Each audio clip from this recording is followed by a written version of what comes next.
Okay, so today we're at Stirling Castle. I've got a little group out at the moment. They've taken a little look at one of the exhibitions. So we're right in the middle of the inner close, and the building that we're looking at the moment, this is the old King's building. This was built for King James IV. Now this is used as the Argyll and Sutherland Highlanders Exhibition Centre.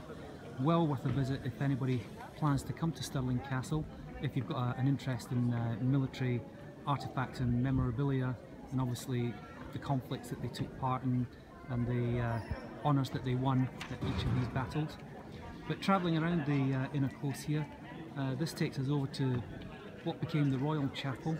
This was built in 1594 by King James VI for the simple purpose of being able to have his son baptised. This was his first son, Henry.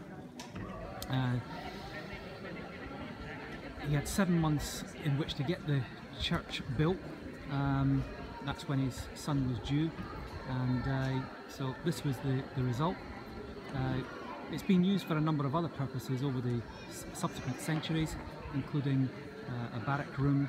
It's also been used as a classroom, armoury, gunpowder store, so many different things.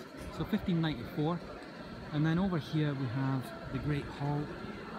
And the Great Hall, this is probably the biggest Great Hall in Scotland at any of the castles or palaces that you're likely to find. This was built in 1503, and you can see it's a different colour from the rest of the buildings in the inner close. This is what we call King's Gold, and typically you would have found the rest of the castle would have been in the same colour, but when this was actually restored in 1999, they chose to actually paint it in the style of the time. Inside you can see the hammer beam roof, again replicated to originally as the hammer beam roof would have looked back in the early 1500s in 1503 when it was built. And then lastly, and probably the most important part, I'm going to try and move so that we get away from the sunshine. This is the palace apartments, and again this was built by King James V. He had a lot of money on which to do it, because he married twice, first to Madeleine de Valois, and the dowry that he got enabled him to carry out a lot of the work that he wanted to do with the palace, other palaces, other castles.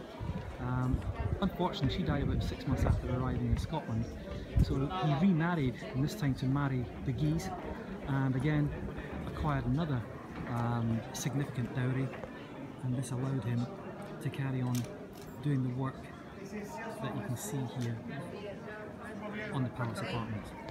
So a visit to Stirling Castle is well worth it. This is the inner close, just one part of the castle that you can visit.